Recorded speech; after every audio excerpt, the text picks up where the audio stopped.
Hey everybody, this is Mike with Asymmetrical Preparedness. This video is about being alone in SHTF, mainly security, the security aspect of it. This topic was brought to you by an awesome subscriber, Stephen Miller. Thank you, brother, for the suggestion. That's awesome. Really good input. It's a good thing to talk about. Not everybody has groups, mags, teams, tribes, that kind of stuff. So, some people are going to be alone.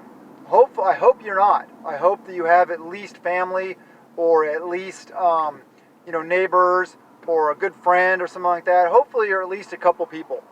Because then you'll be much more effective and efficient at doing things. Because the division of labor and getting everything done that needs to be done in a post-event or during an event, post-event type world, if it's complete collapse, big event like without rule of law, WRL, Teotihuacan, the end of the world as we know it, those kind of talking about big events, it would be very, very difficult. Everything's going to be more labor intensive. We're going to need people. We're going to need groups.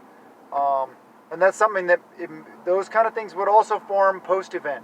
So anyway, I encourage you guys to work on groups. But with that said, say you're an individual, you're alone in, I'd say like during an SHTF, whatever the event is. I'm not really going to go into the event, but just some hints and tips about some ideas how to be secure, be safe by yourself. So some things are, okay, we know that to set proper security, you have to have like a guard, a person. And you don't have to, okay. You can have cameras and stuff like that too, I get it. But somebody has to be watching those cameras. So somebody still has to be up 24 hours a day, 7 days a week, 365 days a year for security purposes. You as an individual cannot do that, period. You can't be up all that time. So that's why we talk about groups, first off. But with that said, what are some things you can do to provide yourself better security if you are alone?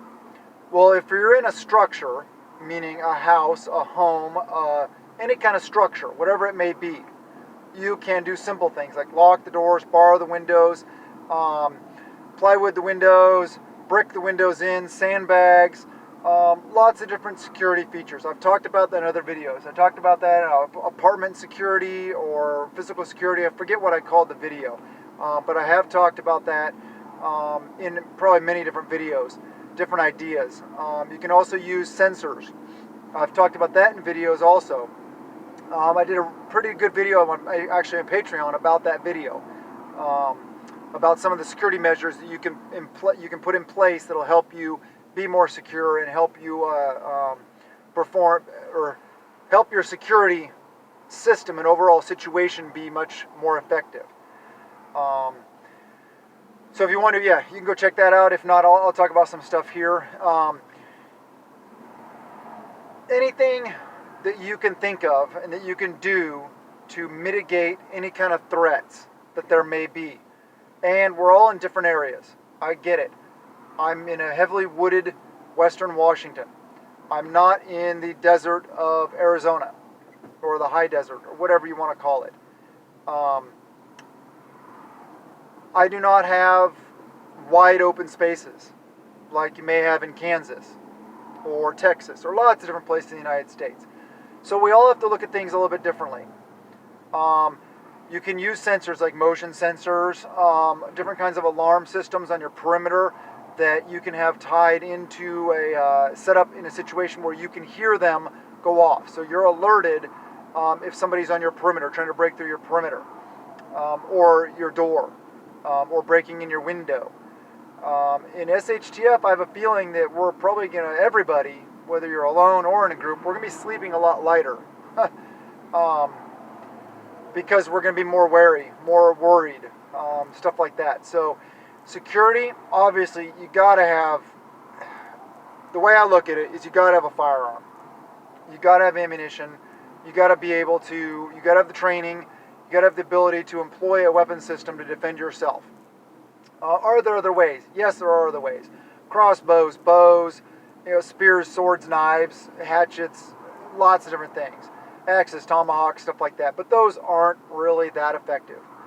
They can be, but they're not, we're not going to talk about that really. You got to have a gun. And you got to set yourself up in a location where you are not going to be noticed. That's another way to go about it. Instead, you can go high visibility, which is like a fort, a castle type thing, a compound where people see guard posts, fences, alarm systems, all those kind of things. That is high vis, or you can be low vis. If you're by yourself, it's probably way better to be low vis, gray man type stuff, hiding out in the woods, or in that dry creek bed around a turn, something like that. Find a location to set yourself up so you're not obvious. If you're in a house or a structure, depending on where you are, if you're way out in the middle of the mountains in the middle of nowhere, the odds of somebody finding a structure are probably a lot lower than if you are in, say, a little more urban area or a little higher population density. So get out of structures if you're by yourself. Basically, just go sleep in the woods. And when you go to sleep, find a location that is like as secure as you possibly can. If there's a bunch of bushes, blackberry bushes, find a way to cut your way back into the middle of them, and then hide the entrance. Have exits also. Have different ways you can cut out, or that's just one example. Don't kill me on it. That's not the only example. That's just one example of a way that you can be in kind of a little more secure situation, and not have people on top of you before you know it. A knife, you wake up with a knife in your throat or your gun at your head or something like that. A lot of these, by yourself is so difficult though to talk about. I hate to even talk about it because I don't want you guys to think that it's tenable, that it's a good situation to be in, because it's not. But if you're stuck in that situation, then what I would do is I would set up a system of sleeping, catnapping basically, and waking up and doing security patrols by yourself randomly. Maybe go to sleep for 2.5 hours, and then get up for 3 hours, and then go to sleep for an hour and a half. Just different things like that. Move your times. Don't structure your time so they're always the same time, because if somebody's observing you, they're going to see that schedule, and they're going to know when you're down.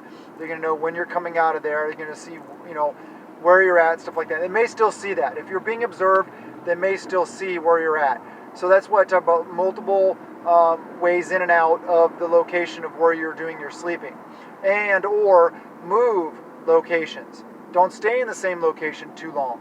Maybe have a couple, maybe have 3 or 4 locations that you feel are more secure than, or give you a decent chance of being secure. And then, use one for a day or two, and then use another one for 3 days, and then come back to a different one for 1 day. Alternate that also. Alternate your directions of approach to these areas. Your patrols. Alternate the direction you do your sweeps. The distance you do your sweeps away from camp or closer to camp. The times you do it. Be as random as you possibly can. It's still not a fail-safe. Like I said, this is not a good situation to be in, but these are some things you can do to mitigate the threat. Also, be aware of the threat in your area. Go to a location that, you know your area. I don't know your area. So go to a location that basically nobody really goes. Don't go set up a tent on the beach of a lake, because people are going to come to the lake for water. Whatever's in your area where people would be going to in an SHTF scenario, then don't go to those areas. Go somewhere else. Old abandoned barn. Maybe that would be somewhere where you could go, or abandoned house or something like that, all broken down. Because people are going to look at that and they'll be like, oh yeah, there's other viable structures. If they want shelter, they go to a better, more viable shelter. If they're looking for supplies, they're also probably not going to go there because it's old, broken down, and abandoned. They know nothing's going to be left in there. They're going to go to the houses that are still standing, or that look like they're more recently evacuated. Man, there's a lot to this topic. Have a firearm. Be well trained in it. Have ammunition. Also, like I talked about, these different locations that you go to, where you do your sleeping, have other locations that are your caches. And also, if you need to cook, because you can't just cook, you can't just have everything like rations, pre-made, ready to eat. You have to cook some things. You're going to end up having to cook. So what you do is you don't cook in your sleep location.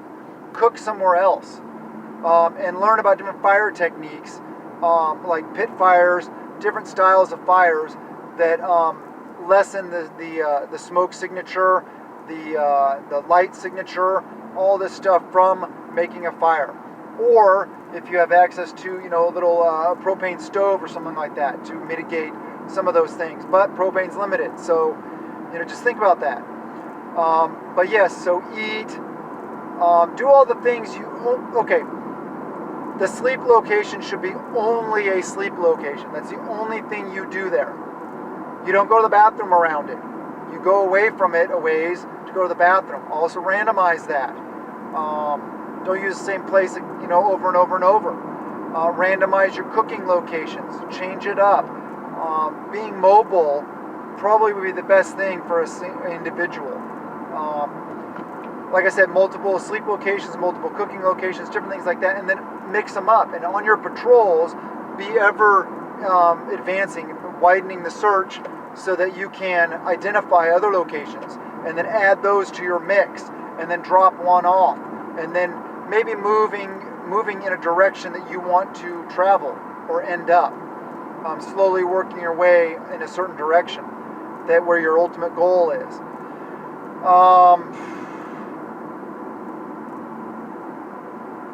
Intelligence, head on a swivel, awareness, using tripwires, sound, things that make sounds, detectors, whether they be battery powered or tripwires tied to noise-making devices. Lots of different noise-making devices that you can use, as well as maybe traps, snares, dangerous things that will help protect you. Tangle wire, barbed wire, pits, different things. There's a lot of different things out there, a lot of different things you can do to help you be more secure. But all that takes time, and if you're doing this mobile thing, minimizing exposure and not staying in one location too long, trying to be, as invisible as possible, then you're not really going to have time to do all this hardcore perimeter stuff. So I hope this helps you guys give some ideas. This is a big topic. There's probably a lot more that can be said on it. If you guys have any comments, put them in the comments section. Any ideas, anything I might have missed that was glaring you in your face. Why didn't you talk about this? Well, I might not have just thought about it. I apologize. I try to tell you guys I'm not perfect. I just, I am who I am. And I'm just myself. So I hope you guys enjoyed the video. I hope it helps you out. I hope it empowers you with some ideas that you can utilize, and some methods that you can train on, practice, all these kind of things to be better prepared. So prep a little every day and prep a peace mind out of fear. Work on your fitness. If you're on the move and you got to carry your gear, you got to be fit. I love you guys and blessings to you and yours.